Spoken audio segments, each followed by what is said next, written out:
لیے دعوت دیتا ہوں عبدالرحمان شفیق بھائی کو. ان کا موضوع تحریک پاکستان میں علماء کا کردار.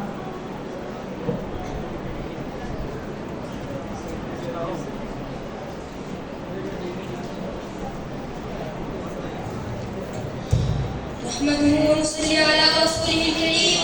أما بعد فأعوذ بالله من الشيطان الرجيم. بسم الله الرحمن الرحيم.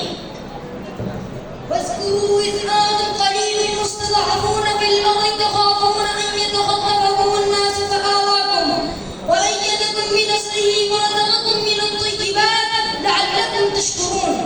صدق الله العظيم.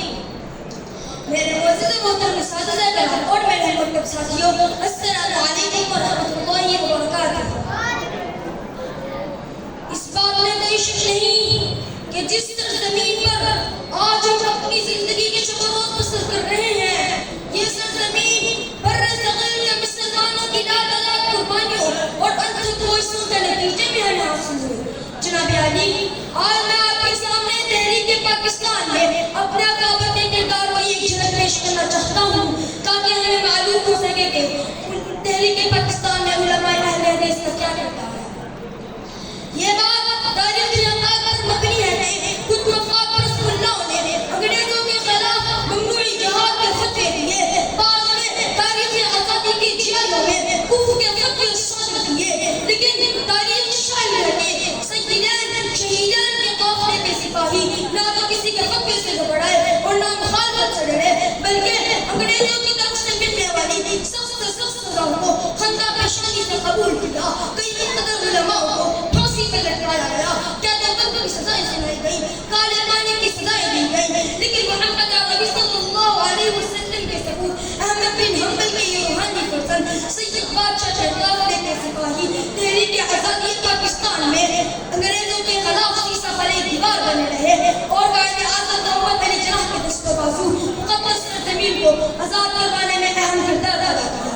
جناب عالی، تاریخ شاہد ہے جب 1857 میں انگریزوں نے متحدہ ہندوستان پر سامراجی پرچم لہرایا تو فکر محدثین یہ واجی تھے جنہوں نے اس پرچم کو سرنگوں کرنے میں اپنی کوششیں جاری رکھی اور انگریزوں کے تسلط کو قبول نہ کیا، جس کے نتیجے میں ان کو انگریزی سامراج کی جانب سے سخت ترین سزائیں سنائی گئی. لیکن وہ اپنے مقصد سے پیچھے نہ رہے. حاملین کتاب و سنت نے مسلمانان ہند کی عزت و آبرو کی خاطر اٹھنے والی ہر بڑھنے میں نمایاں کردار ادا کیا. 1906 میں جب مسلم لیگ کا قیام عمل آیا تو شیخ الاسلام مولانا ثناء اللہ مرسلی رحمہ اللہ اور مولانا محمد ابراہیم میر سیالکوٹی رحمہ اللہ فوراً کانگریس چھوڑ کر مسلم لیگ میں شامل ہو گئے. 1940 کو منڈوبار میں ہونے والے مسلم لیگ کے تاریخی اجلاس میں اہل حدیث علماء نے بھرپور شرکت کی اور قرارداد پاکستان کی بھرپور حمایت کی. اور پھر جب وقت عزیز پاکستان اپنے مولد وجود میں آیا تو اس کی تعمیر و ترقی میں بھرپور کردار ادا کیا اور آج اپنا کردار ادا کر رہے ہیں اور آئندہ بھی کرتے رہیں گے.